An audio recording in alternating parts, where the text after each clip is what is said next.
S ಇವತ್ತು ನನ್ನ birthday ಆದ್ರೆ ಬೇಬಿ ಯಾಕೆ ವಿಶ್ ಮಾಡ್ತಿಲ್ಲ? Wish happy birthday send. ಅಯ್ಯೋ ಮೆಸೇಜ್ ಕಳ್ಸಿದಾಳೆ ಆದ್ರೆ ನಂಗೆ ಬಂದೇ ಇಲ್ಲ. ಕೇಳೋಣ. ಬೇಬಿ ಬೇಬಿ ಇವಾಗ ನೀನು ಕಳ್ಸಿದ ಮೆಸೇಜ್ ನಂಗೆ ಬಂದೇ ಇಲ್ಲ. ನನ್ನ ಫ್ರೆಂಡ್ ಬರ್ತ್ಡೇಗೆ ಅವಳು ಕಳ್ಸಿರೋ ಮೆಸೇಜ್ ನಿಂಗೆ ಬರುತ್ತೆ. ಸರಿ ಬೇಬಿ ಬೇಬಿ ನೆನಪಾಯ್ತಾ? ನೆನಪಾಯ್ತು, ಹೋಗ್ತಾ ಬಾಗ್ಲಾಕೊಂಡು ಹೋಗು.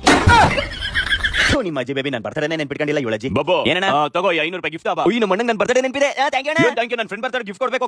ಸರಿ ಇವ್ರ ಜಿನ ಬಡಿಯ ಹಣಿ ತಾಳು ನನಗೆಲ್ಲ ಗೊತ್ತು ನಿನ್ ಫ್ರೆಂಡ್ ಬರ್ತಡೇ ಇದೆ ಅದಕ್ಕೆ 500 ರೂಪಾಯಿ ಬೇಕಲ್ವಾ? ಇಲ್ಲ ಅಣ್ಣಿ, ನೀನ್ ತಪ್ಪು ತಿಳ್ಕೊಂಡಿದ್ಯಾ. ಹೌದಾ ಪಾಪ ನನ್ನ ತಂಗಿ ನನ್ನ ಬರ್ತಡೇ ವಿಶ್ ಮಾಡಕ್ ಬಂದಿಲ್ಲ ಅನ್ಸುತ್ತೆ. ಏನ್ ಹೇಳ್ತೀನಿ? ಅದು 500 ರೂಪಾಯಿ ಎಲ್ಲಿ ಸಾಲ ತಣ್ಣಿ 1000 ರೂಪಾಯಿ 100 ರೂಪಾಯಿನ ಅಲ್ಲಿ ಇಟ್ಟಿದ್ದೀನಿ ನೋಡು. ಎಲ್ಲಿ? ಇಲ್ಲಿ ಇನ್ನೊಂದ್ ಸಲ ಬಾ ನಿಂಗಿದೆ. ಅಯ್ಯ ಅಮ್ಮ ಅಮ್ಮ wish happy birthday. Thank you so much ಅಮ್ಮ. ನಿಂಗೆ ಯಾರು ಹೇಳಿದ್ದು ನಾನು ನನ್ನ ಫ್ರೆಂಡ್ ಬರ್ತ್ಡೇಗೆ ವಿಶ್ ಮಾಡ್ತಾ ಇದ್ದೀನಿ? ಅಯ್ಯೋ ಮಾಡು ಮಾಡು. ವಿಶ್ ಹ್ಯಾಪಿ ಬರ್ತ್ಡೇ ಕಣೆ. ಏನು ಮಾಡಕಲ್ಲ ಇಷ್ಟೇ ಪ್ರಪಂಚ. ಮಗನೇ ಇದ್ಯಾಕೆ? ಹುಟ್ಟಿದಬ್ಬ ಅಲ್ವಾ, ದೇವರಿಗೆ ಅರ್ಚನೆ ಮಾಡ್ತೀನಿ. ಹೌದಾ? ಇವತ್ತು ನಾನು ಇಷ್ಟಪಡುವ ರಮ್ಯನ ಬರ್ತೇನೆ, ಅದಕ್ಕೆ ನಾನು ಅರ್ಚನೆ ಮಾಡ್ತೀನಿ. ನಿಮ್ದೊಳ್ಳೆ ಎಲ್ರಿದು ಬರೀ ಇದೇ ಆಗೋಯ್ತು. ಯಾಕೆ ಬಚ್ಚಲಾಗಿದ್ಯಾ? ಯಾರು? ಅಲ್ಲೇ ನೋಡಿ, ಇಲ್ಲಿ ನೋಡು. ಯಾಕೆ ಬಚ್ಚಲಾಗಿದೆ? ಏನಾಯ್ತು? ಏನಂತ ಹೇಳೋದು? ನಮ್ಮ ಮನೆಯವರಿಗೆ ನನ್ನ ಬರ್ತಡೇ ಬಿಟ್ಟು ಎಲ್ರಿಗೂ ನೆನಪಿದೆ. ಹೌದಾ, ಓ ತಿಂಗಳು ನನ್ನ ಬರ್ತ್ಡೇಗೆ ಗ್ರ್ಯಾಂಡ್ ಮಾಡಿದ್ರು. ಸುಮ್ಮನೆ ಇರಕ್ಕಲ್ಲ, ಏನಾದ್ರು ಒಂದು ಮಾಡ್ಲೇಬೇಕು. ಇವ್ರೆಲ್ಲರಿಗೂ ಬುದ್ಧಿ ಕಲ್ಸಿ ಕಲ್ಸಿ ನಿಲ್ಸಲ್ಲ. ಇನ್ನ ಮೇಲೆ ಹೋಗ್ಬೇಕು. ಇನ್ನ ಮೇಲೆ ಇವತ್ತು ನನ್ನ ಬರ್ತಡೇ ಕಂಡ್ರು ಬೇಬಿ ಬರ್ತ್ಡೇನಾ? ಒಬ್ಬರಾದ್ರೂ ವಿಶ್ ಮಾಡ್ರು.